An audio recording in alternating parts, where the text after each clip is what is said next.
I'd like to take this time to thank all of you for the support that you've given to the Black Culture Center throughout the years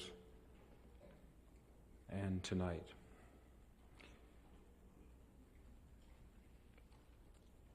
I'd like to announce some of our upcoming events. On October the 11th, we will present a film lecture, The Black Theater Movement. The film will be From a Raisin in the Sun to the Present, which is produced and directed by Woody King Jr. The lecture will follow by Tommy Hicks. He's a drama major from Indiana State University and from Gary, Indiana.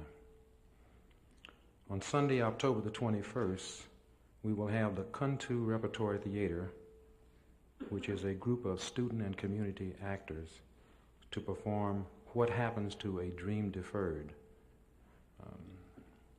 It will be directed by Miss Burnell Lilly, and they're from the University of Pittsburgh. On Thursday, October the 25th, and we moved this concert to the 25th because we wanted to have our Purdue football players to have an opportunity to attend it. We'll be featuring Roy Ayers in a free concert. And I'm sure tickets will go real fast. Tickets are required, and you will have to present your student passport or staff identification. The tickets will be available this coming Monday at the Loeb box office, this coming Monday. And the Loeb box office is just outside in the lobby there. As in the past, it has always been a practice for the center to have a student to introduce the speaker. And the young man who will make the introduction tonight is John Golden from Newark, New Jersey, who is a graduate student in political science. John Golden.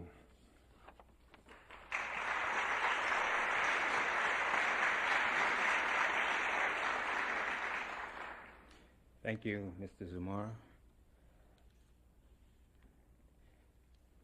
Ladies and gentlemen, brothers and sisters, it is indeed an honor for me to present to you tonight Mr. Julian Bond. To preface this introduction, I would like to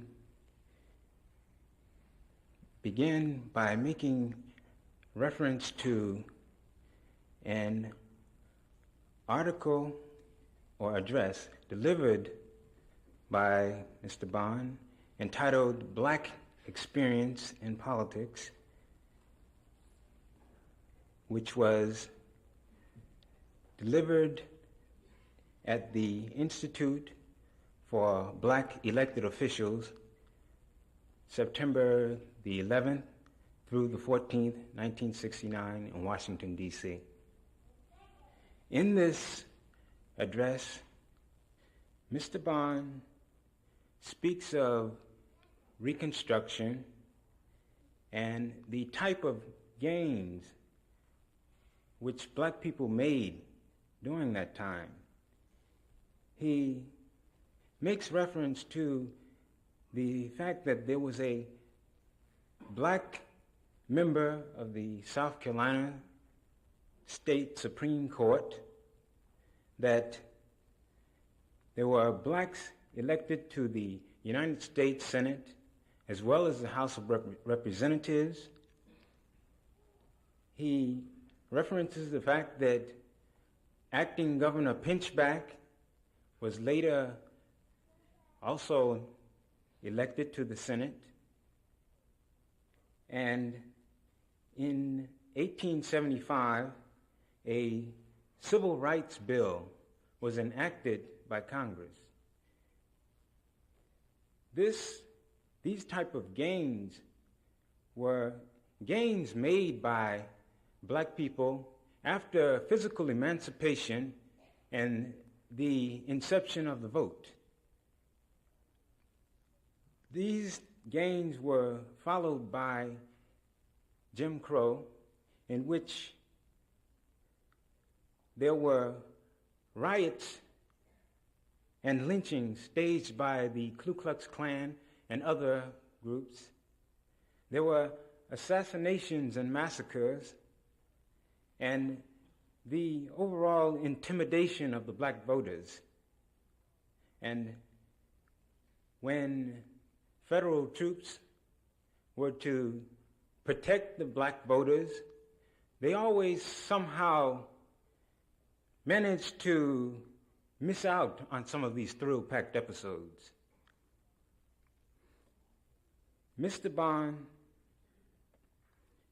makes reference to what he calls a second Reconstruction in this article. And that was capped off by the 1954 U.S. Supreme Court ruling in the Brown case on desegregation. He references the Montgomery bus boycotts, the sit-ins of the 1960s, and culminating these was the 1964 Civil Rights Act and the 1965 Voting Rights Bill. Now, I cite this Reconstruction and second Reconstruction, which Mr. Bond mentions, because implicit in Mr. Bond's address was the fact that if we do not learn from history, then we are doomed to repeat it. And it is important for whites to know black history as well as blacks. The dominant American ideology is what Max Weber refers to as the Protestant ethic. An ideology which, from a standpoint of economics, is intensely individualistic and competitive, and has long fostered the neglect of the poor, the black, and the minorities.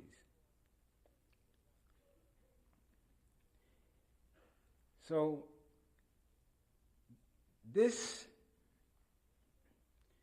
it is important that we, as black people, participate in the political process. A recent article appearing in the Post-Tribune points to statistics which show that the black voter turnout in presidential elections is extremely low. And it is important that we somehow manage to muster the support and enthusiasm that is needed to make the political system work. There is much talk of a crisis of confidence. Well, if there is a crisis of confidence in the nation, then it is even more of a crisis of confidence for blacks. The participation of blacks in the political process cannot be overemphasized. For example, in 1976, President Carter defeated Ford by 56 electoral votes. Understand now, we do not vote for presidents by popular vote. Instead, it is done by electoral college, which represents our opinions. In 3 states, Ohio, Pennsylvania, and Mississippi, a shift of 2% of the voting electorate would have given the state and the election to Ford. Now, with such narrow margins, I'm sure we can see the importance and significance of the black vote. The black vote does count. And if we are to live up to our responsibility to govern our own lives, then we must use our vote effectively. You cannot expect to elect someone to office and then forget about them until the next election progress report. Elected officials are public servants and not vice versa. We must stand up and be counted. The Census Bureau admits to an undercount of blacks. In 1980, it is important that we stand up and be counted. The number of Americans in each city, congressional district, state, and region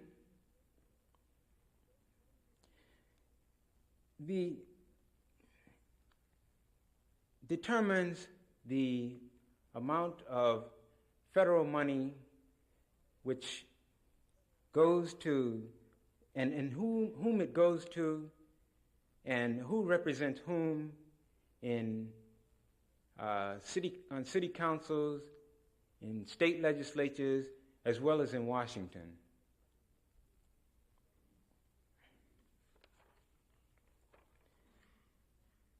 Adult education programs, special services for senior citizens, legal and medical services. These are federal grants distributed on the basis of census figures which tell who lives where and at what income. In addition, these figures expose some of the lies being told about progress. Keep in mind, when considering progress, two things. One, that progress is relative. And two, that any measure of progress is only as reliable as the data provided. That is to say, one cannot generalize about progress of a group unless the sample is representative of the whole. Here tonight, Mr. Bond will further enlighten us on the significance of politics for the future in Black America. But before introducing Mr. Bond, I would like to give you a brief biographical sketch. Mr. Bond was born in Nashville. He sits on the board of directors of many civic and community organizations.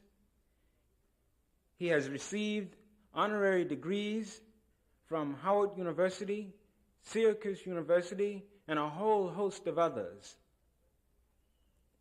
Mr. Bond served as a reporter for the Atlanta Inquirer. He is a poet whose works is well respected.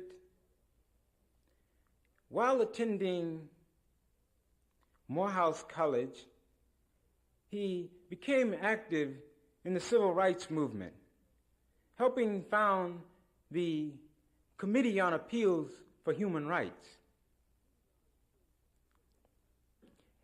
a civil rights group whose sit-ins began the desegregation of lunch counters in Atlanta. In 1960, the Committee on Appeals for Human Rights and other groups coalesced to form the Student Nonviolent Coordinating Committee. Mr. Bond and others gained national prominence. Mr. Bond has long been in the forefront of the battle for civil and human rights. As one of the founders of the Student Nonviolent Coordinating Committee, he participated in voting drives, sit-ins, and other activities of the civil rights movement until his campaign for the state legislature in Georgia. Since then, he has spearheaded a number of grassroots campaigns to foster full participation in the political process by minorities. The Southern Election Fund, the Voter Education Project, and the Southern Poverty Law Center all receive a good portion of his time.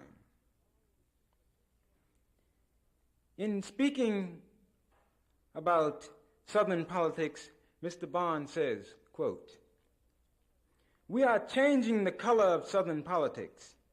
The way to do that is not to go after the big jobs, but to concentrate on the little ones closer to the people.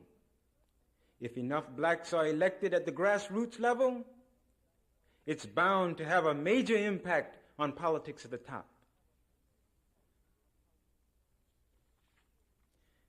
Mr. Bond is creating, county by county, a solid political base for progressive candidates. In 1965, there were fewer than 100 elected black officials in the South. Today, there are over 2,000, and the number is increasing, thanks partially to the efforts of Mr. Bond and the organizations which he supports and sponsors. In the post-Watergate era, an aroused and cynical electorate began sweeping out the old and bringing in new faces. But do not be fooled, for many have found it convenient to espouse the new politics. However, the Honorable Julian Bond was one of the originators of the new politics, uncloaked and in its purest form. He was practicing the new politics at a time in which it was not even fashionable, to say the least of healthy, to participate in sit-ins and demonstrations at a time in which lynchings were not yet passé is not healthy. Within the Democratic Party, Mr. Bond has been the embodiment of the new politics since 1968, when at the Democratic National Convention in Chicago, he co-chaired the challenge delegation from the state of Georgia, and he himself was nominated for the vice presidency of the United States, the first black ever to be nominated for such a high and prestigious position. However, because of his age, he had to decline that nomination. Seems as though he was not legally of age. Mr. Bond has served 4 terms in the Georgia State House of Representatives, and in 1974, he was elected to the state Senate, of which he is currently a member. The new politics is politics at the human level, carried out for human ideals and concerns, not just for politicians and power blocks. It is principled and energetic, and has nothing to do with popularity polls. Mr. Bond was there when it began and remains the best example of the new politics. Ladies and gentlemen, without further ado, I would like to ask that you all please stand and give a warm welcome for the Georgia State Legislator, the Honorable Julian Bond.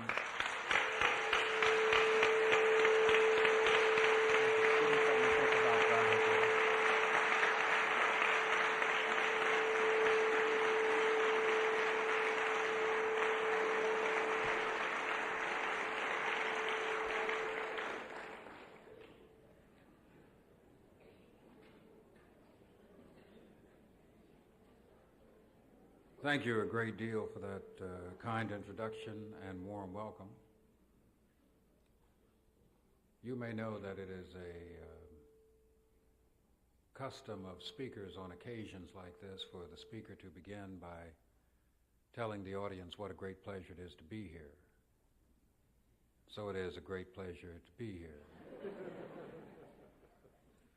It's a pleasure, I may say, in many different sorts of ways. A pleasure to be back here once again.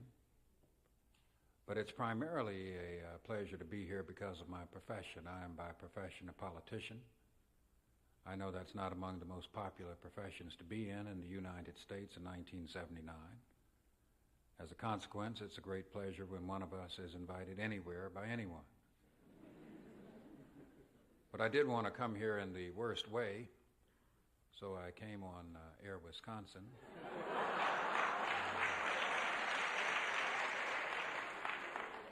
And seriously, folks, it's a shame, I think, that probably many of you don't have a great deal of respect for my profession, because it is an important profession. It is, you know, the people who do what I do who decide whether or not you'll do what you do. It's kind of ancient profession. There are many people who believe it to be the world's second oldest profession. I'm just proud to know that I belong to the finest body of men that money can buy.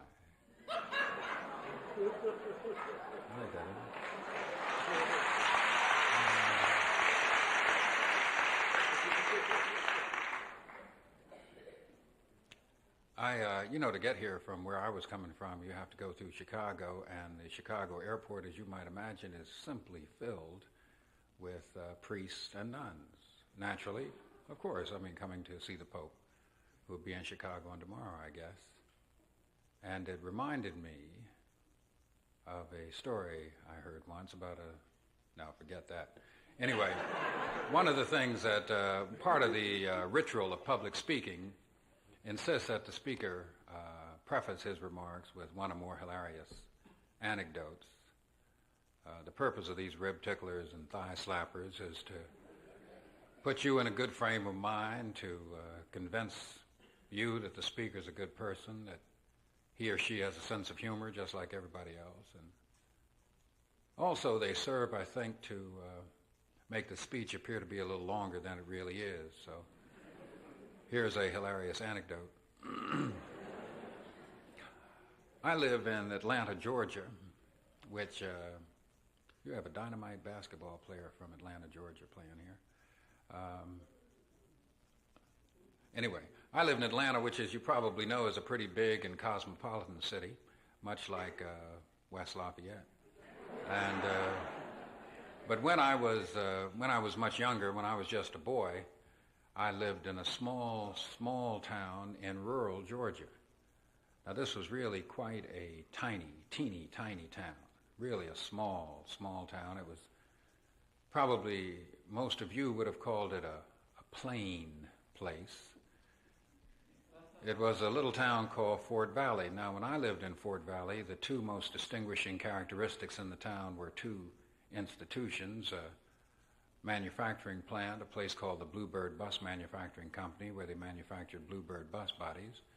And then there was a college there, a little four-year college, which when I lived there was called the Fort Valley State College for Negroes. Now, Georgia, much like Indiana, has had tremendous racial progress in the last few years, so much so that this little school is now called the Fort Valley State College. Still pretty much for the Negroes, however. And in this town, there were two men, a minister and a politician, who were awfully close friends, but who, despite their friendship, argued almost constantly about which of them provided the greatest service to humankind. The minister used to say, "It is I, because I take care of problems in the hereafter." The politician would say, "No, I'm the one, because I take care of problems right here on earth." Well, this argument between them just went on and on and on and on, and probably would be going on now, except one morning the minister got up early, as was his custom, looked out his front window, and much to his great shock and chagrin, saw a dead jackass in his driveway. Well, he called a politician on the phone. He said, "See here, there's a dead jackass in my driveway. I want you to have it hauled away." The politician said, "I don't know why you're calling me. You're supposed to bury the dead." The minister said, "Yes, that's true, but I'm also supposed to notify the next of kin."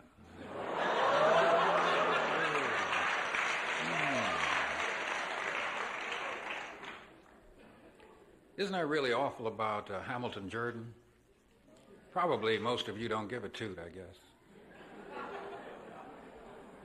Hey. I do want to talk a little bit about the history of the struggle of black people in the United States and the difficulties of the past, as well as some of the successes, and a bit about the present and some probabilities for the future. About 150 years ago, a young Frenchman named de Tocqueville toured the United States and wrote his classic study, Democracy in America.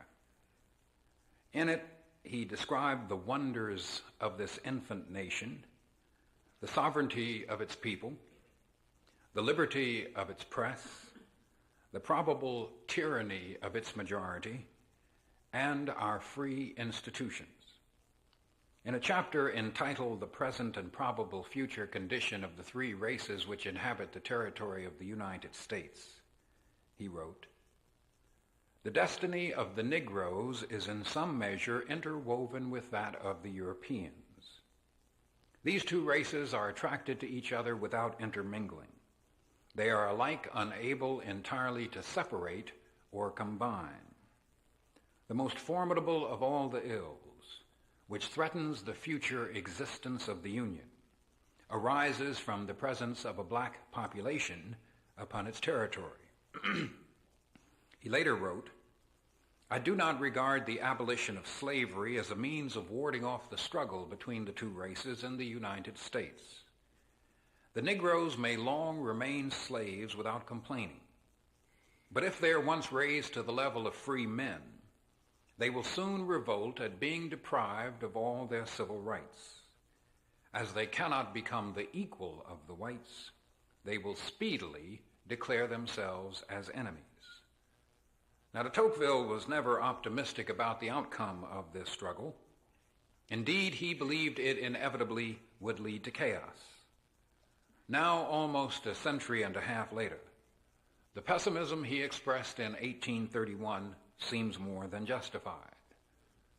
So much so that anyone who, from some vantage point in the future, looks back at the period in which we now find ourselves, anyone who does so must conclude that this is the period in which the racial tide was turned. The 25 years since Brown versus the Board of Education had seen a successful series of demonstrations, of legislation, of lawsuits that had slowly lifted some black Americans from a position of permanent peonage. From sit-in demonstration to Freedom Ride to Civil Rights Act guaranteeing access to the ballot box and a lunch counter seat, the forward march of America's most easily defined and most obviously despised minority seemed painfully slow, but certainly sure. Now, no single act in recent years reversed that forward motion, but a continuation of catastrophes begun long ago, climaxed in the recent days to give the neo-Confederates the upper hand once again. The very brightest years of hope and promise had followed the court's ruling in 1954 that separate schools were by their nature illegal and unconstitutional. For most black Americans, a likely extension of that decision was that the entire American order, which had insisted on separate and unequal schools, on separate and unequal jobs and homes, and on separate and unequal lives, that this too would be dismantled and discarded in time. The decade and a half which followed the Brown decision had seen this hopefulness translated into a kind of militancy black Americans had not expressed before. the 1960s freedom rides and sit-in demonstrations, led by young black people supported in some measure by their elders, assisted by white youth consumed with moral outrage, quickly began to eliminate the surface symbols of Jim Crow. Congress had passed the first Civil Rights Act this century in 1957. In 1960, another act permitted federal overseeing of the elections process. In 64, the most comprehensive Civil Rights Act to date was passed. And in 64, the 24th Amendment to the Constitution was ratified. In 65, the Voting Rights Act became law. 3 years later, in 68, criminal penalties were imposed on anyone who interfered with voters. Discrimination in the sale or rental of houses and apartments was made illegal. Finally, in 1972, the Equal Employment Opportunity Act covered public and private educational institutions, state and local governments, employers and unions with 8 or more workers. All were covered by federal legislation prohibiting racial discrimination. Now, this parade of paper promises certainly seems impressive, and on paper, it quite surely is. But in 1971, the United States Commission on Civil Rights, created by that first Civil Rights Act passed in 57, issued a study which asserted that this massive array of legislation had managed to protect some basic rights, but that discrimination still festered and grew. The goal of equal opportunity, the Commission said, is far from achievement. Civil rights enforcement, they reported, proceeds at a snail's pace.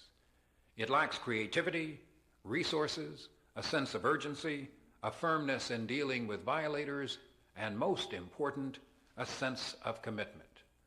Time is running out, the Commission said, on the dream of our forebears. But unfortunately, the motion, the movement, the drama, the excitement of the 1960s had made it impossible for most Americans to believe in the 1970s that American black people still sit at the bottom of a long, long ladder. The removal over the decade of the 1960s of the more blatant forms of American apartheid have made it too easy for too many to believe that the major battles have been fought and won. In fact, many are in real danger of being refought again today and lost. This is a process with many beginnings, but an important one occurred in 1968 with the elevation to the presidency of a candidate who'd been resurrected from political death. The majority American population quickly began a movement, halting and disorganized at first, but in solid lockstep now, to roll back the gains made by America's minority populations.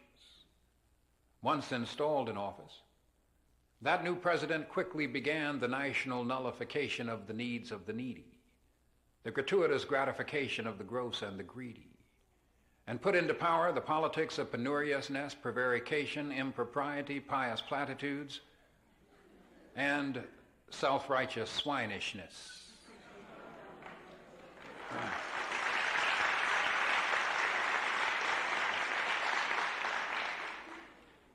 Swiftly, and with malice aforethought, this collection of cruel and callous castrators moved with cold calculation to kill, cut back, freeze, and wind down the Johnsonian programs erected to mount war on poverty. They unalterably changed the United States Supreme Court from the liberal defender of the rights of minorities it had been to its current status as protector of the privileged and the powerful. They cut back on school integration, on federal aid to education, on the pathetically small programs founded to make war on economic inadequacy. They awakened the slumbering and sullen American majority and gave it voice. But the very worst damage was done when the victim was made to feel a part of the crime, when the people who'd been wronged were told to set themselves right, when the federal government began a hasty and undignified withdrawal from its role as protector of the poor. By 1975, The presidential architect of retreat from the Second Reconstruction was disgraced and dismissed from power. A caretaker selected in his stead. Once again, the dashed hopes of the American underclass were raised, and they turned in 1976 to the polls in record numbers to ensure the election of a champion who, both because of and in spite of his origins, seemed singularly committed to closing the gap between shadow and substance in the American dream. Now, not quite 3 years later, we discover to our sorrow that we have voted for a man who knew the words to our hymns, but not the numbers on our paychecks. But presidents alone are not able to reverse great tides in human history. Nixon's evil genius could not individually retard the momentum of 200 years, nor can Carter's clumsiness claim credit for the current chill. Instead, each inherited a national mood, an increasingly selfish population, a population convinced those on the bottom had won too much, that the victim in some perverse fashion had become the master, that enough had been done for the helpless few at the expense of the powerful many.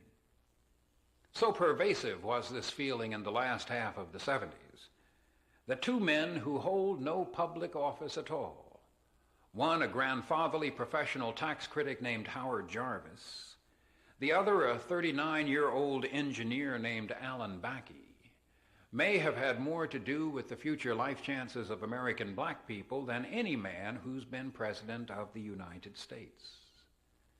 These two men from the land of Lotus have separately set in motion a movement that seriously threatens to set in stone the vicious cycle of poverty and powerlessness that is daily fare for most of those whose skins are dark. Alan Backey's successful lawsuit turned the Constitution around. This noble document had been used to slam the schoolhouse door shut in our faces until 1954, when it discovered that segregated schooling was contrary to the American way. In the Backey case, the Constitution became the protector of a peculiarly pernicious quota, a 200-year-old racially and sexually motivated quota system. A quota system that has guaranteed that only the male and the pale will enjoy a monopoly on good jobs, on seats in colleges and universities, on positions of power and prestige in government, on all the benefits and rewards the United States promises the many, but delivers only to the few. Additionally, this ruling has helped to certify in the popular mind an imaginary condition called reverse discrimination. A laughable notion that imagines the 13% of the population that's black has somehow managed to force the 87% that isn't to live in the worst homes, to send their children to the worst schools, to work, if they're lucky to work at all, at the worst kinds of jobs, and to even die years earlier than this small minority does. Proposition 13, its illegitimate offspring elsewhere in America, are seen by many as a kind of populist prairie fire sweeping the country. In reality, it is social arson at the grassroots, the tyranny of the selfish, the opening shot in class warfare in America, the first battle in a bitter war between haves and have-nots. It marks the beginning, by democratic process and popular referendum, of the rollback of rewards won by black and poor people after more than 200 years of struggle. We read increasingly of the new conservatism, of the me-first era, of an age where selfishness has become the established order of the day. A wise man, or at very least a powerful man, observed last year that life is unfair. Just how unfair it is for that percentage of the population who share some African heritage can be seen clearly by comparing the background and progress of two American men born at the same time in the same place 55 years ago. Let's make one an imaginary person, an approximate figure, the statistically average 55-year-old Southern-born black American man. Let's call him Jackson Johnson, Let us color the other man white. We'll call him James Earl Carter. Our white man comes from 5 generations of Georgia landowners, cotton farmers, merchants, not rich men, but men of some substance, staunch segregationist every one, men who profited from the savage system of economic and political peonage that was the linchpin of the Southern economy. Our white man's father was a community leader, a member of the local school board, one of the first directors of the local Rural Electrification Association. Jackson Johnson, our black man, comes from 5 generations of slaves, serfs, and tenant farmers. His father was illiterate. Some of his forebears as slaves had been skilled craftsmen and mechanics in the service of their owners, but following emancipation and Reconstruction were relegated to unskilled and unpleasant tasks held repugnant by white men. When this unattractive work was improved by machines, it became seductive to white men too, and blacks lost these lowly occupations as well. W.B. Du Bois describes our average man's condition exactly. He felt his poverty, without a cent, without a home, without land, tools, or savings. He entered into competition with rich, landed, skilled neighbors. To be a poor man is hard, but to be a poor race in a land of dollars is the very bottom of hardships. He felt the weight of his ignorance, not simply of letters, but of life, of business, of the humanities. The accumulated sloth and shirking and awkwardness of decades and centuries had shackled his hands and his feet. Nor was his burden all poverty and ignorance. The red stain of bastardy, which 2 centuries of systematic legal defilement of Negro women had stamped upon his race, meant not only the loss of ancient African chastity, but also the hereditary weight of a mass of filth from white whoremongers and adulterers, threatening almost the obliteration of the Negro home. The whole weight of the world then, its churches and its schools, its leadership, its mass of men, its newspapers and its pulpits, insisted their system of superiority was justified by genetics, that black Americans were inherently incapable of taking their place as equal partners in Henry Grady's New South. Thus Jackson Johnson and his peers were doomed to be educated by a system designed to train them for the limited occupations open to black adults of that era, a system designed to maintain them as members of a permanent lower class. When Jackson Johnson was born, a black man in Sumter County, Georgia, could farm or preach, or farm and teach. A white man could do anything. In 1935, when little Jackson and little Jimmy prepared to enter their separate and unequal 5th grades, their native county was spending $60.53 on every white child's education. $5 was spent to teach the black ones. These figures aren't peculiar to backwater Georgia in the middle 1930s. They are instead part and parcel of a pattern which continues until this day, a design effectively retarding the physical and intellectual growth of its victims while advancing great profit for the perpetuators. The latter grew and prospered in a world built on skin privilege.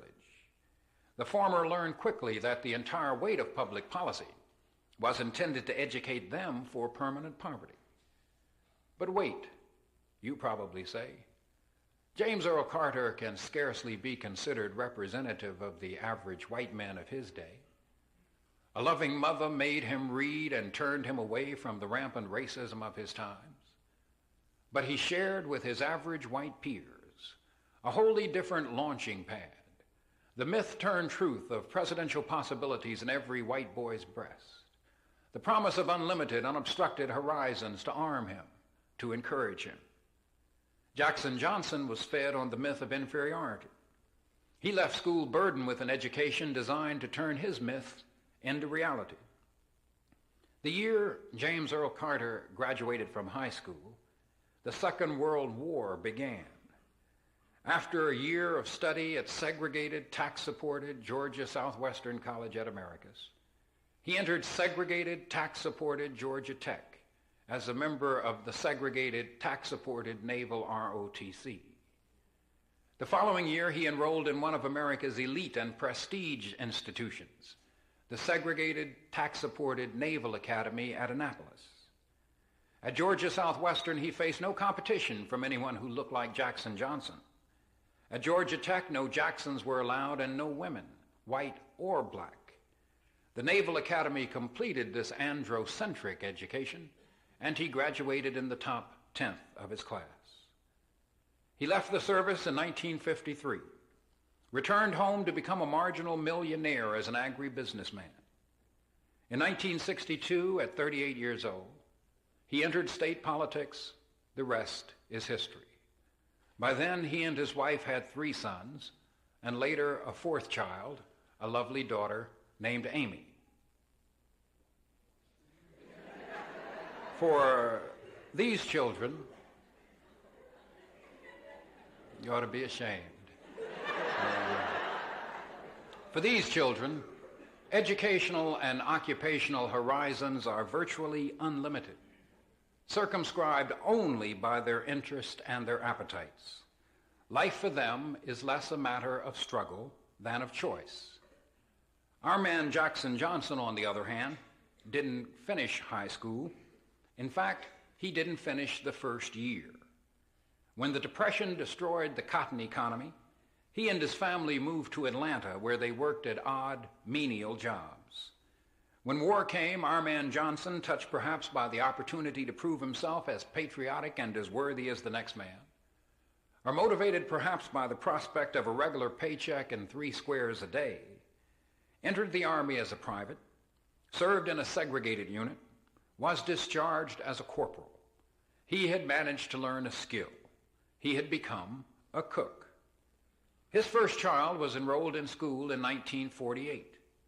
That year, the South, where most black Americans still lived, was spending twice as much money to educate white children as it spent to teach black ones.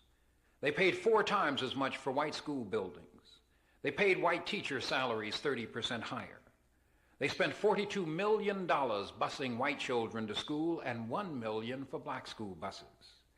The southern states were spending $86 million for white colleges and only $5 million for black ones. There was not a single educational institution in the 13-state South where a black person could receive a PhD. The Johnson family eventually moved to New York in search of better pay, a better way of life. Today, Mr. Johnson makes about $10,000 a year, but the difference between what he makes and what he must spend to live is the same difference he finds as it had been for his father before him. Like Jimmy Carter, Jackson Johnson and his wife had a late child, a daughter Amy's age. She's now a year behind Amy in school, and her future educational prospects are not bright. Her father's deprivations have hobbled his children. They are deprived by what he could not give as much as by what he did. Debates about family strength or the welfare culture, these mean little to the Johnson family. They have worked hard all their lives.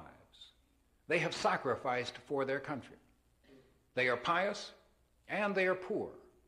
And they sit in Harlem and on Chicago's South Side and in Watts and wonder why their American dream is a nightmare. The little Johnson girl is too young to know that the median income for black families is 40% that for whites, or that 4 times as many black as white families live below the poverty line, or that unemployment for blacks is twice and in some cities 4 times the rate for whites. She doesn't know that black men like her father and her older brothers and all the black men in the sound of my voice lost a year of expectable life in the 10 years of the 1960s. She doesn't know that the Rand Corporation estimates it'll take 30 years for black men to earn wages equal to white men their age. She doesn't know that a black man with 4 years of college can expect to earn on the average $150 more a year than a white boy with a high school diploma.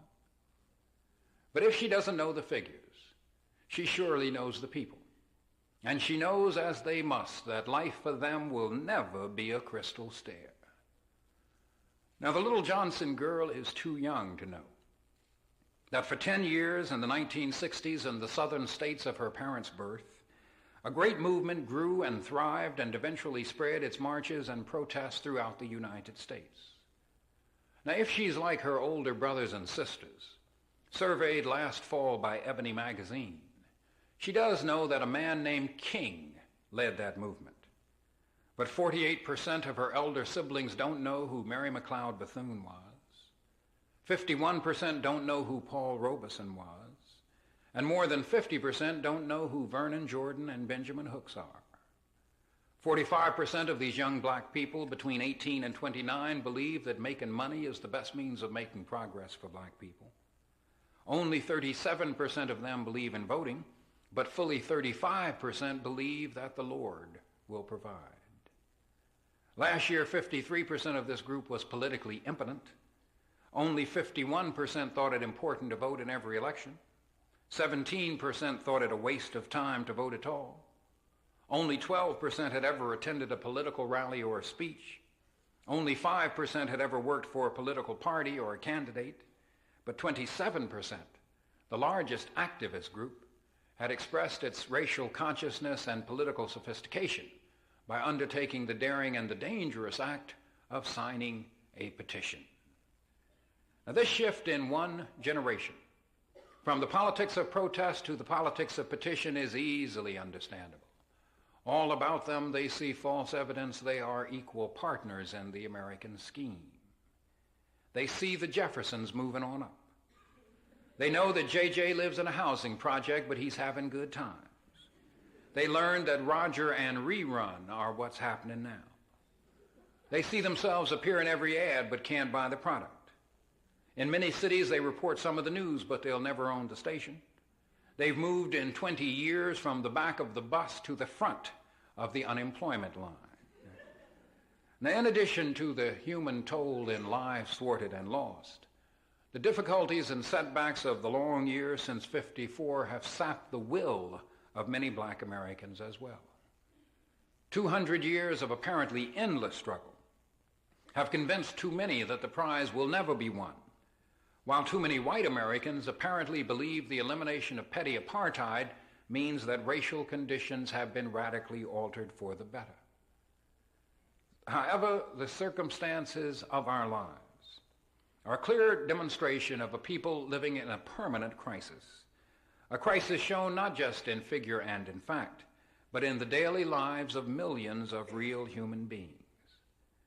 Now that the more formal trappings of racism have begun to disappear, a growing number of Americans of color discover themselves simply left out. At the same time, a larger and different crisis has begun to disrupt the relatively slow progress made so far. Last April, Richard Barnett, writing in the Times Sunday magazine, described what he called the new age of scarcity, reflected in the energy crisis, inflation, and growing unemployment. And he noted the growth of what's been called the lifeboat ethic, a metaphor that describes humanity as the passengers in a kind of global Titanic, a sinking ship without lifeboats enough to go around. Quite naturally, those to be left out of the lifeboat constitute that increasing portion of the population that has become irrelevant to the productive process.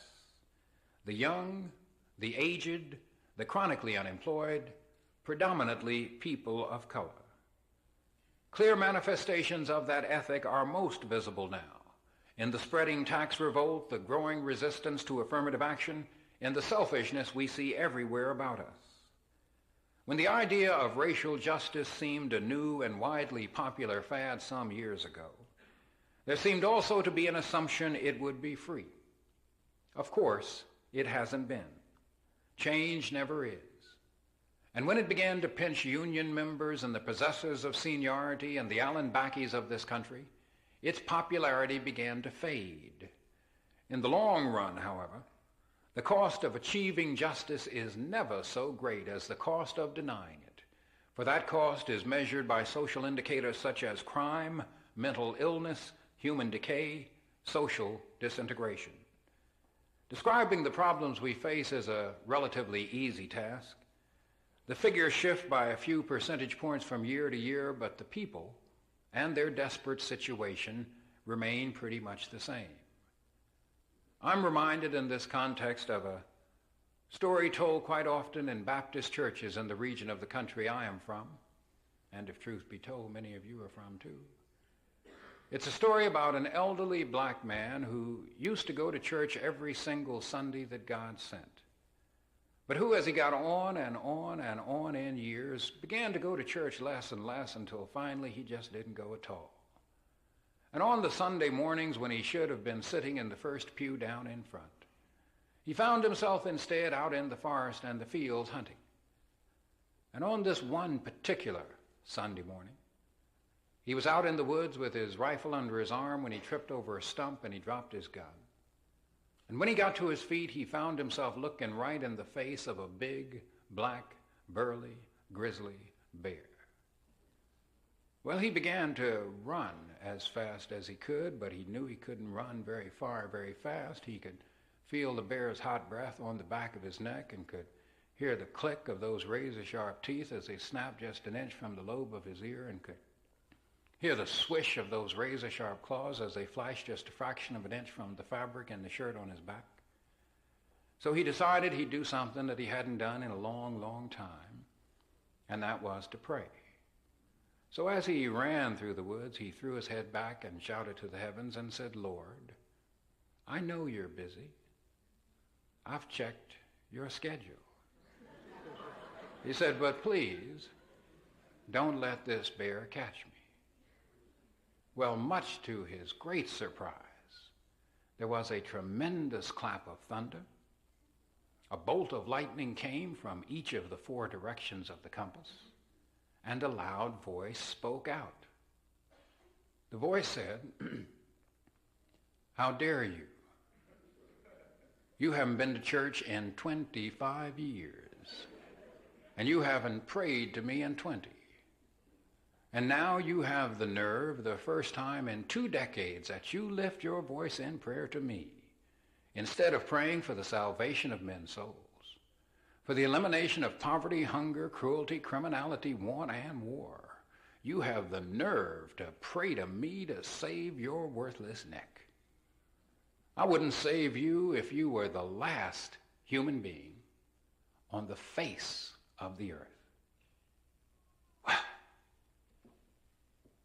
I guess I don't mind telling you that the old man was disappointed.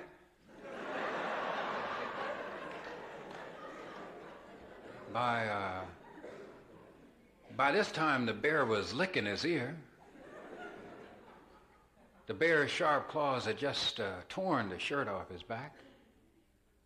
The bear's hot breath had straightened all the hair on the back of his head. But he decided he'd send up just one more prayer, and with his last ounce of strength, he threw his head back as far as he could and opened his mouth as wide as he could and shouted to the heavens as loudly as he could and said, "Lord, if you won't help me, please don't help that bear." Now, friends, there may be a moral there for us all, but if there's not, let me close instead with some words from the past, again from Dr. Du Bois, who said almost a century ago, "We are American Negroes. It is beside the point to ask whether we form a real race. Biologically, we are mingled of all conceivable elements, but race is psychology, not biology. And psychologically, we are a unified race with one history, one red memory, and one revolt. It is not ours to argue whether we will be segregated or whether we ought to be a caste. We are segregated. We are a caste. Our problem is this: how far and in what way can we consciously and scientifically guide our future so as to ensure our physical survival, our spiritual freedom, our social growth? Either we do this or we die. There is no alternative. If America proposed the murder of our group, its moral descent into imbecility and crime, its utter loss of manhood, self-assertion, and courage, the sooner we realize this, the better. By that great line of McKay, if we must die, let it not be like hogs, But the alternative of not dying like hogs is not that of dying and killing like snarling dogs.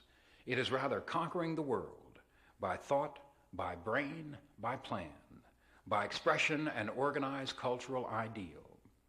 Therefore, let us not beat futile wings in impotent frenzy, but let us carefully plan and guide our segregated life, organize in politics and industry to expand it and protect it. What will be, no one knows. It may be a great physical segregation of the world along the color line. It may be an economic rebirth which ensures spiritual and group integrity amid physical diversity. It may be utter annihilation by class and race and color barriers into one ultimate mankind, differentiated by talent, susceptibility, and gift. But any of these ends are matters of long centuries and not years. You live in years, swift, flying, transient years. You hold the possible future in your hands, not by wish or will, only by work, thought, plan, and organization. Thank you.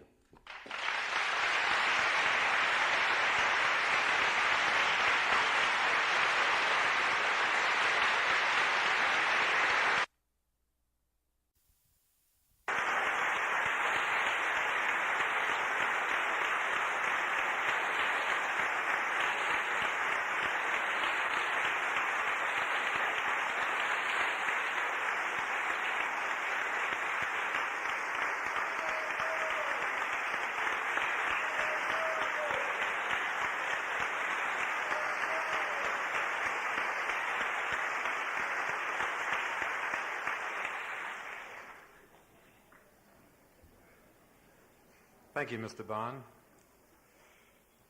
In a few minutes, Senator Bond will entertain questions from the audience. Posted within the aisles are microphones. Mr. Bond will indicate the person that he would like to accept the questions from. Immediately following the question and answer session, there will be a reception in the South Ballroom of the Purdue Memorial Union. I'd like to add a historical note. In the fiscal year or the school year, academic year 1971-72, Julian Bond spoke on this campus. He spoke in the Elliott Hall of Music, and 6,000 people was in attendance. I don't think it's a reflection on Senator Bond. I think it might be a reflection on what's happening today. We need to support the programs that were put out in the interest of black people, black studies programs, cultural centers, and other programs. And it's not just black people. It takes all people of goodwill. So we have a lot of work to do. We'll now accept questions from Mr. Bond. We know that the best people came. Yes.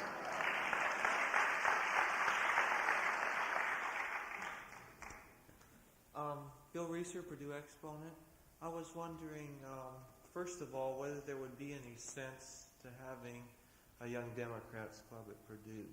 And second, what do you see as the role of college students in the 1980 national elections? Well, yes, I think there's some sense to having a Young Democrats as well as a Young Republicans Club at Purdue, although I'm sure there probably already is one of those. But I think that's one thing I've noticed since I've been in the Georgia legislature since 1967, and an enormous number of my colleagues, the predominant number of whom are white, are people who got their first experience in politics in high school and really got heavily involved in campus politics when they were in college, usually at the University of Georgia or Georgia Tech. And they're people who are freshman class presidents, student body presidents, student senators, and for many of them, they did it both because they were interested in the notion of student government, but also because they knew then that they would one day be in some formal elective office, and this was the ideal training for them, this kind of campus politics that's looked down upon by so many people. usually by those who don't participate in it and then don't get on the committees that allocate the money, and then say the people who do get on the committees to allocate the money don't know what they're talking about.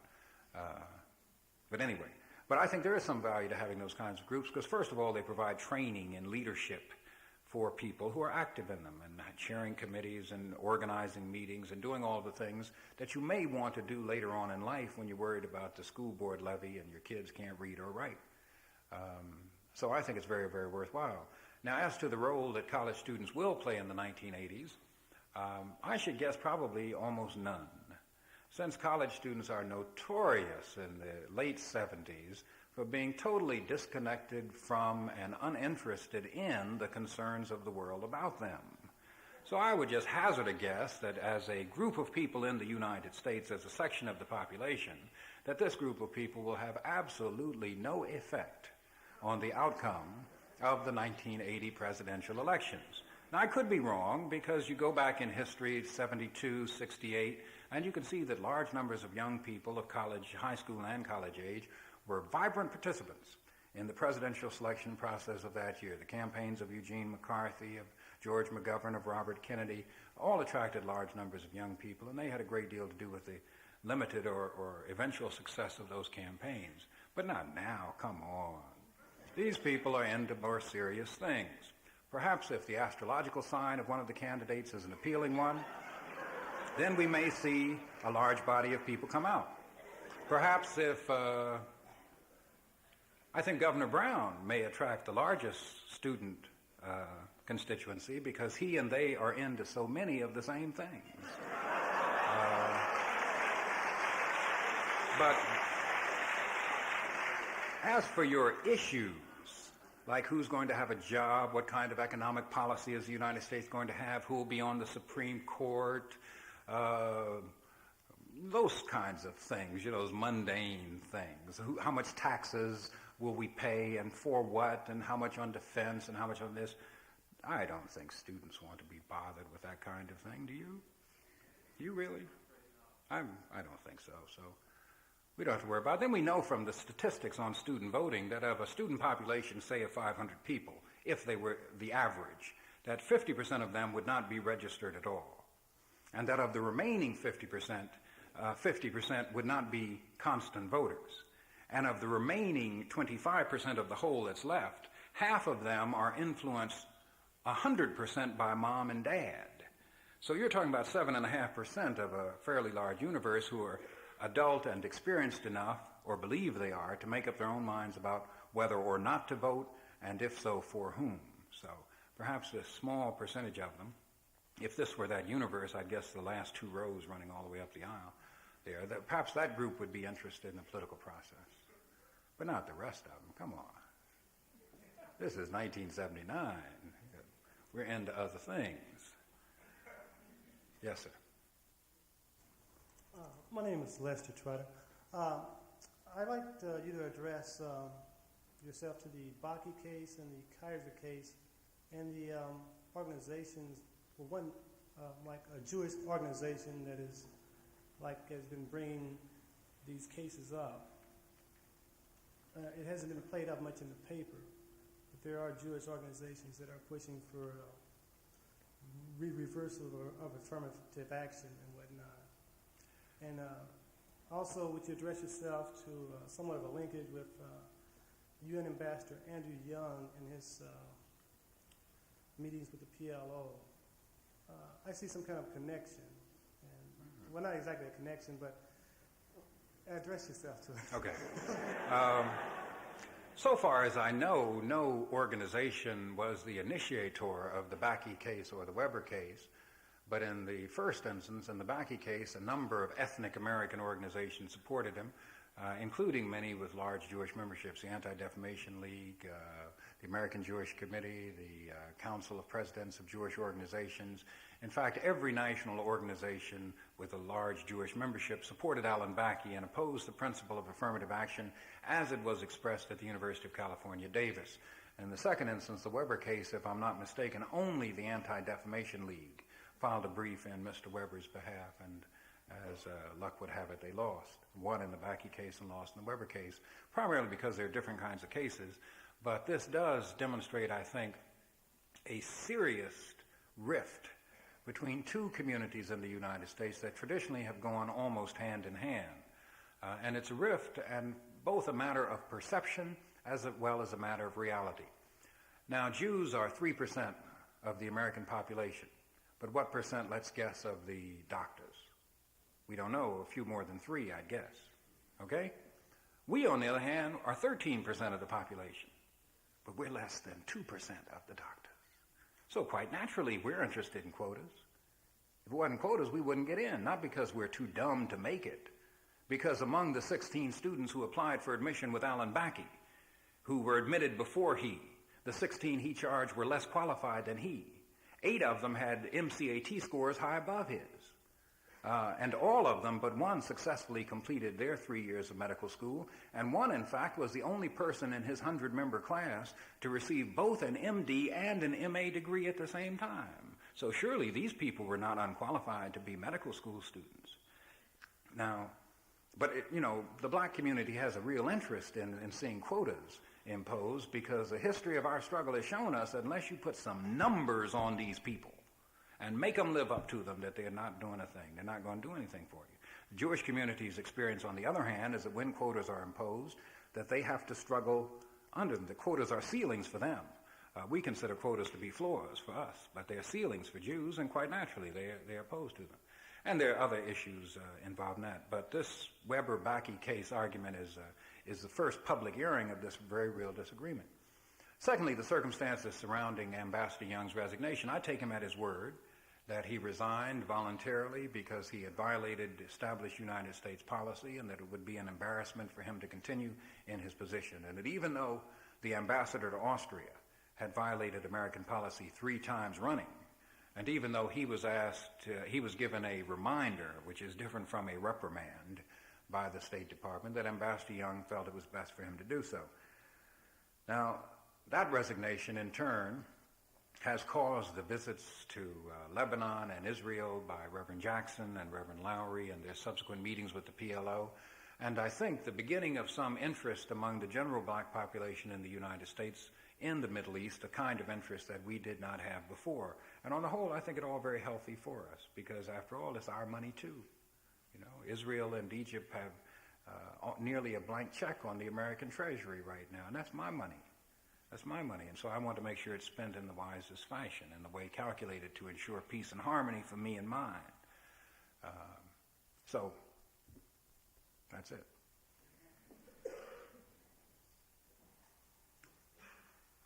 All the questions on the left, but there's my left.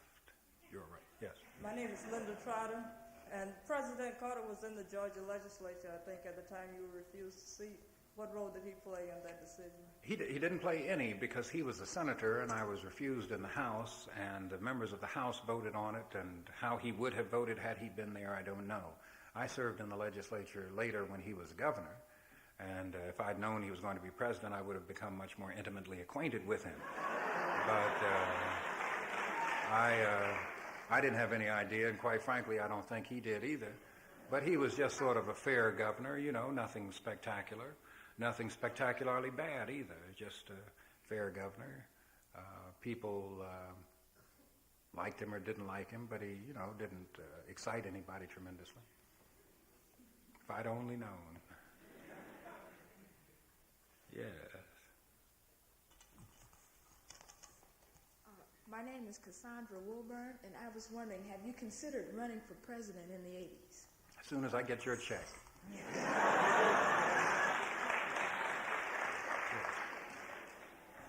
My name is Stephen Jerome Lawwood, and I'm second vice president of the National Society of Black Engineers, this chapter. I would like to have you elaborate on ways of eliminating black voter apathy, and also could you endorse someone as president for the 1980 election, or who do you endorse for president in the 1980 election? Well, I don't endorse anyone. I tell you whom I'm quite fond of, and that's Senator Kennedy. But I'm not ready to endorse anyone, but I think Senator Kennedy, among the candidates in the Democratic Party, looks particularly promising to me. It's really, right now, with only Carter and Brown, it's like a choice between the incumbent and the impudent, So, between grits and Zen. Anyway, I don't know. I think one thing we black people have got to do is take additional responsibility for our own political strength or lack of it, because only about 50% of us are registered nationally, and not large numbers of that vote. In fact, in the congressional elections a year ago, only 37% of the eligible black people actually voted. And it's foolish, when it takes such a small amount of time both to register and to vote. And it's so important to ensure that the relatively good people, as opposed to the relatively bad people, get into office. I don't see why more people don't do it. And if people are not impressed by the fact that the mayors, city councilmen, county commissioners, state legislators, governors, congressmen, and presidents are spending your money. We're spending your money. That's what my job is as a state senator. I spend the people's money. That's what I do. Somebody says, let's spend it over here, and I say, no, let's spend it over there. Somebody says, let's spend a lot of it on this. I say, no, let's spend a little bit of it on this. Now, if you all don't care about that, what's happening to it, tough on you, because we're going to spend it anyway. We are going to spend it. So if you don't care about it, that's okay with us, because we're going to spend it anyway. So if people aren't interested from that point of view, that's their own selfish point of view, I don't know what you can do to make them interested. Yes, sir. My name is Brad Shears. I wonder if you would address something that seems to be kind of confusing to me. The Supreme Court's, could you explain their position in the two different cases with the Bakke and the guy, the steel workers in Louisiana and the quotas, how they could turn out two different ways, or could you just kind of clear that up? I'm not sure if I can explain to your satisfaction. I'm not an attorney, but I'll try to do it as best I can. As I understand, the court has said in previous cases that if race is a cause of the condition, then race may be a condition of the cure. In other words, if the center here was composed of entirely white people, and you were to file suit for admission to this center section here, and you could demonstrate to the satisfaction of the court that this was a historic process, stretching back 5, 10, 15 years, and that you and others before you had tried to get in, and the doors were closed to you simply and solely because of your race, then the court might say that the next time a vacancy comes up, next time someone leaves, then you've got to be first in line to take that place. Even though there may be some white people who waited a little longer than you, even though there may be white people who expressed an interest in sitting here before you did, that you've got to be first in line. Now, they didn't say that if this section was open only to people who wore blue pants, whether they were white or black, that you could be admitted in brown pants. They said you've got to meet whatever the qualification is, but that race is going to be a qualification of your inclusion in this group, if you can demonstrate a historic policy of exclusion. And in the Bakke case, the University of California made a conscious decision, I think, to lose the case by not presenting a history of racial discrimination that was as plain and evident to see to anyone. There was a time not so many years ago when black people could not even live on the campus at Davis. There was a time when the numbers of blacks included in the medical school, which is relatively new, approached zero. So it was an easy demonstration to make, but the university chose not to make it, and the court could find no history of past discrimination, and so they ruled in Mr. Bakke's favor. Now, in the Weber case, on the other hand, the union and the company had set up an affirmative action plan which drew from two tiers, two seniority lists, as I understand it, black and white seniority lists, having demonstrated and admitted that there was past discrimination in the plant and that this was a rationale, a reason for its correction. And the court said, well, that's different. That's a different process and a different procedure altogether. And I'm sure I've not given as good an explanation as I could, but that's the difference. If race has been a cause of the condition, then race may be a condition of the cure. There'll be a test on this tomorrow. Yes, sir. Yes, I'm Joe David Edmondson, Jr. I'm on the Black Cultural Center newsletter staff, and I'd like to have you comment on the function of a black student union as a viable organization.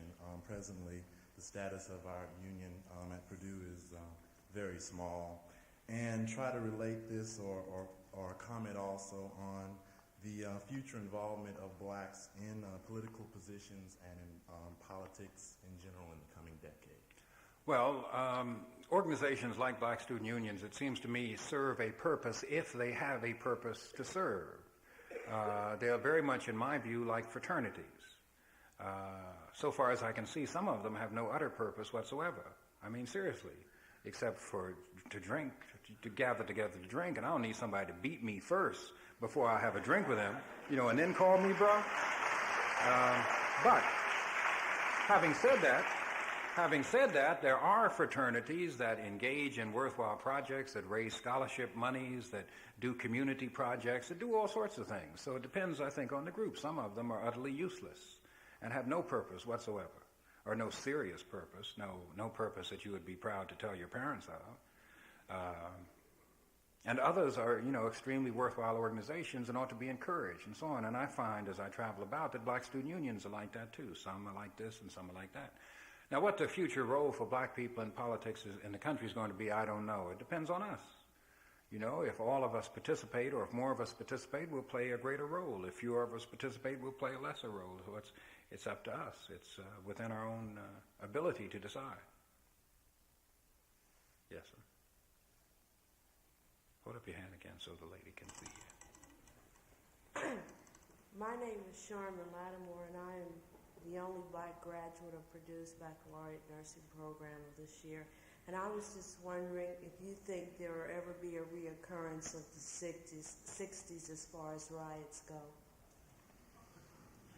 I don't know. I think it's unpredictable. I think it's an unpredictable phenomenon. Just as I thought those in the 1960s were spontaneous, you can't predict spontaneous behavior. Now, you can assume that in the summertime, and this seems to be in this country a summertime phenomenon, that in the summertime large numbers of people are crowded together.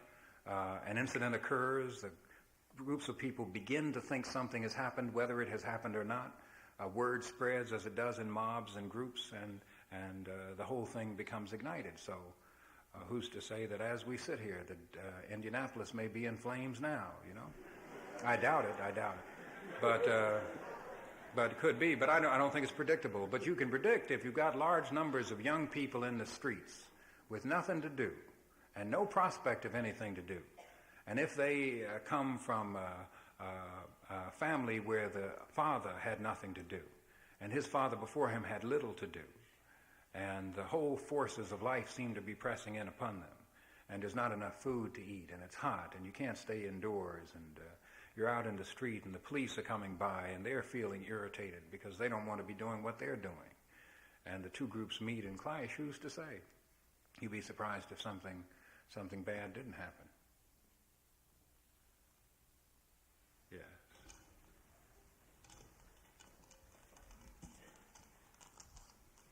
It seems that you have given a few impressions about Jerry Brown and Mr. Carter. And earlier on in your speech,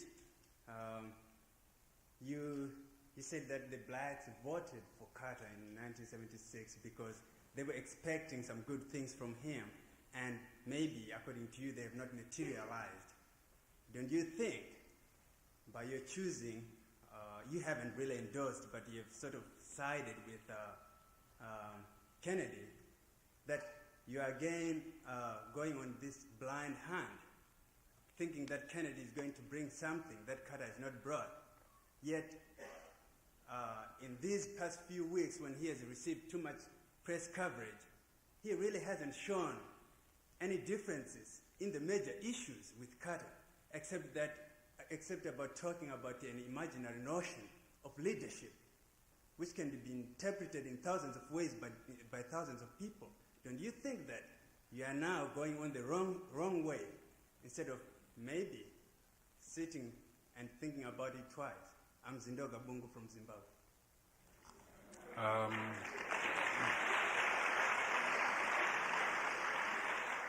I've thought about it more than twice, several times in fact. And the reason it becomes a rather pressing issue to me is that on October 13th, which is quite shortly in Florida, which is just to the south of where I live, the Democratic Party is sponsoring a caucus choice between Democrats as to which of three candidates really, unknown, Carter, and Kennedy, Democrats in Florida will prefer. Now, this contest has no official relation to the election itself, because there'll be no delegates chosen at this contest, except delegates to a state convention. And they, in turn, will have no bearing on the outcome of the presidential contest. It is seen by many people as the first as the opening shot in the 1980 race for the presidency of the United States. And I went down there 4 years ago to campaign for, rather not, I shouldn't say for, but to campaign against the governor of Alabama, George Wallace, who was figured to win that primary in Florida, and had he won the Florida primary, was expected to go on to win more and more and to be a serious threat for the Democratic nomination. So I went down to Florida on 3 occasions to campaign against him, and the person that seemed the surest bet to beat him was a then relatively unknown, known to me but not known to many, former governor of Georgia named Jimmy Carter. And Carter won the primary and went on to win others and became the Democratic nominee and became the president. And so when the Kennedy people asked me if I would go down to Florida, and I haven't said yes yet, I thought about that a great deal. I said, it's hard to go and say this is just Florida. You know, I don't want this to go beyond north of Tallahassee or south of Key West. But I think I'm going anyway, because I think it's important that in this first contest of the 1980 presidential election year, that some clear lines begin to be drawn. Now the question is, how would one make a choice between these two men? In the last week or so, Senator Kennedy has confined himself pretty nearly closely, as you say, to remarks about leadership, and the president has countered with remarks about firmness under pressure, with his mother sounding as though Sirhan were her speechwriter. So I think the best way you can make an analysis of these two men before we're really into the meat of the campaign, the give and take of the campaign, is to follow the advice of the governor of New York State, who had as his campaign slogan, before you ask them what they're going to do, ask them what they've already done. And I think if you look at the record that Senator Kennedy has compiled in the Senate of the United States from the time he first came there 16 years ago, and compare it with President Carter's 4-year record as governor of Georgia, 4 years in the state Senate, 4 years as a school board member in Sumter County, and 3 years as president of the United States, then you can say without fear of contradiction that by word and deed that the senior senator from Massachusetts has interested himself in my welfare and my well-being and the well-being and welfare of the people from whom I come. Now, I could be wrong and could change my mind by January, but I know I'm right now. And when the choice is between these two men, there's not a doubt in my mind that I'm right. Senator Kennedy was right on Zimbabwe first. And then President Carter, to his credit, began to get right. But Senator Kennedy was right first. In fact, Senator Kennedy knew where Zimbabwe was before President Carter did.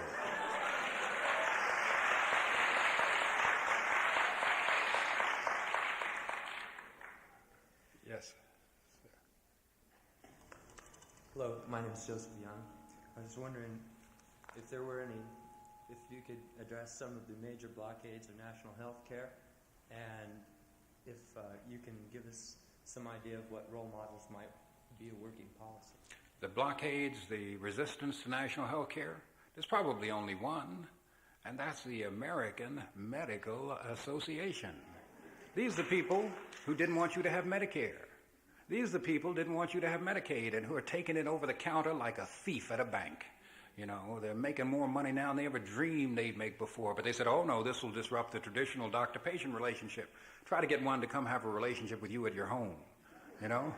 But the chief obstacle to national health care is the American Medical Association and the immense amount of power they wield in national politics, which they do through their political action committees, as other people do. It's perfectly legitimate and reasonable and right. And the best models, I think, for it, the Canadians have a system which seems to work fairly well, at least from the testimony of Canadians.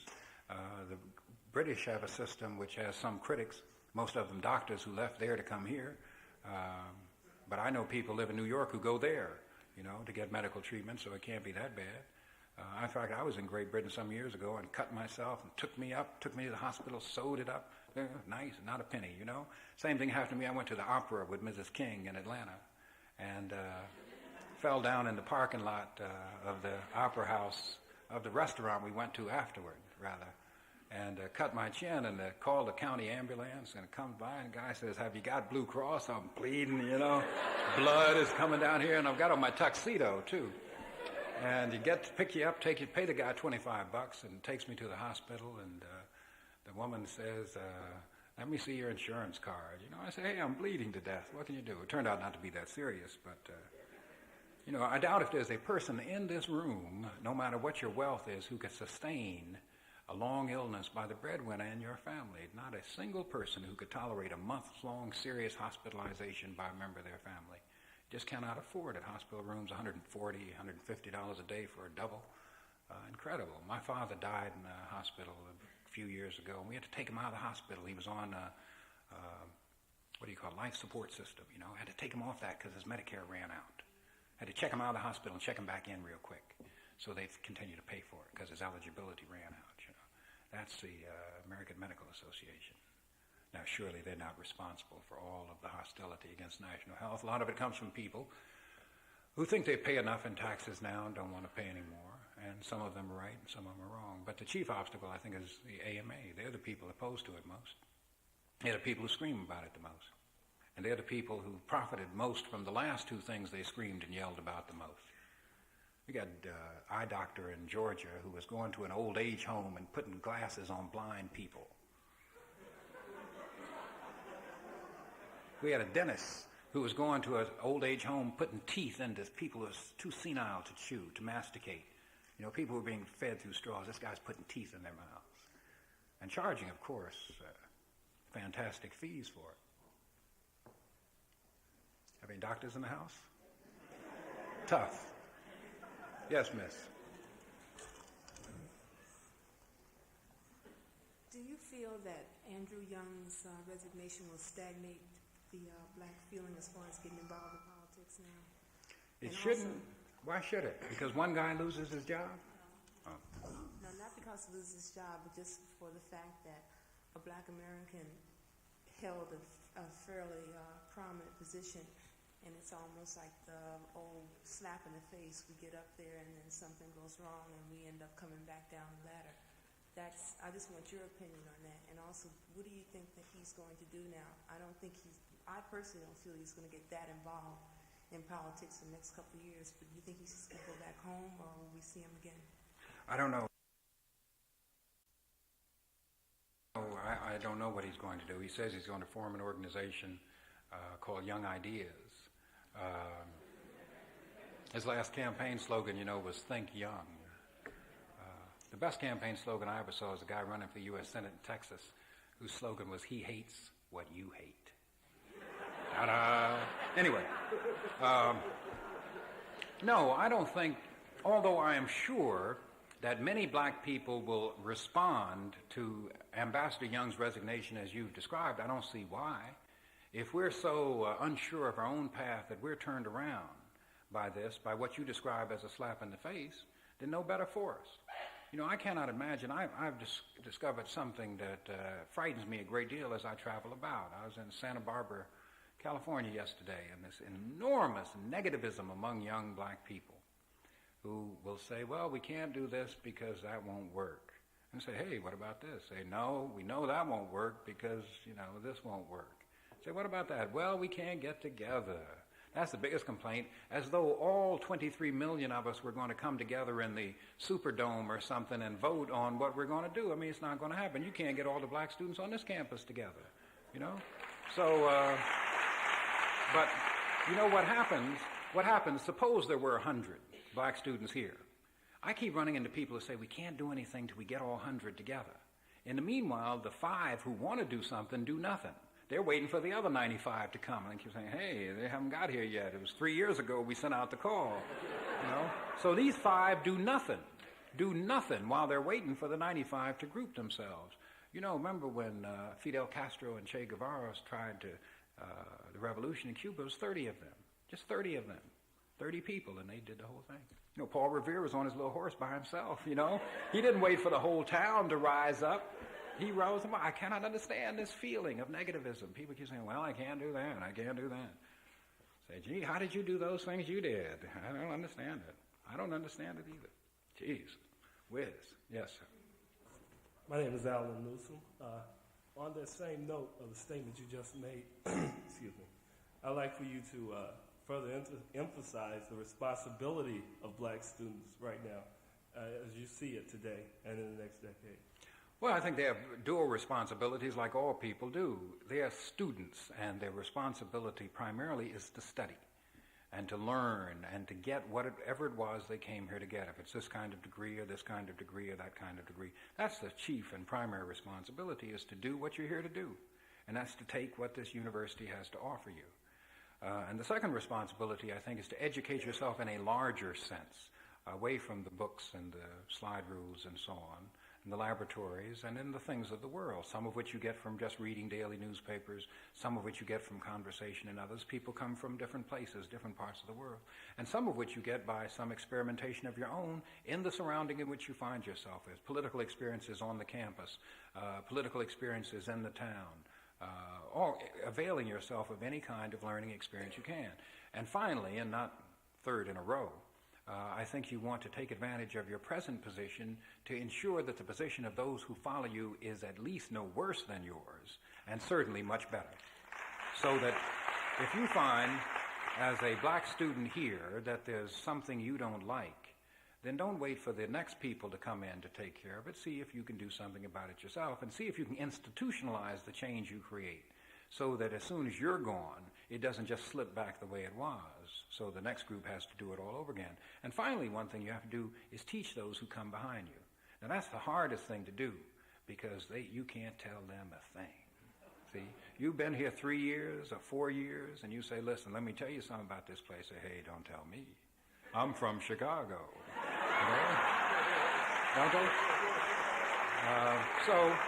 But you have a responsibility to teach the people who come behind you, so that they won't have to repeat over and over and over again the mistakes that you made, or for that matter, the successes. No reason they should have to repeat the successes. You should have taken care of those. And I think we have time for a couple of quick more. Are you just scratching your arm? Huh? Yes, I'm sorry. Yes, miss. My name is Antoinette Austin. And in your speech, you referred to W.B. Du Bois quite a few times. And I'd like to know, what is your opinion on his theory of the talented 10th? And do you think it exists now as far as black participation in politics, professional level? I don't think there is a talented 10th, and I think there's probably a % of talent.